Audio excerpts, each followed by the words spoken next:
बोलो ना दांडा আমি ধরেছি বেহুলা। বেশ প্রভু, তাহলে তোমার কি বলে তোমার ভাগনাকে দেখাও তো আগে।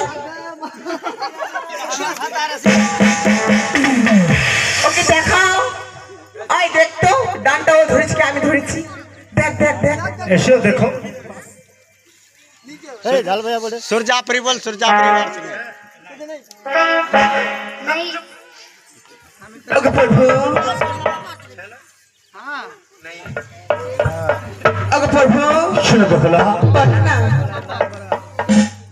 ওকে প্রভু জানো ডানটা যে আমার হস্তে।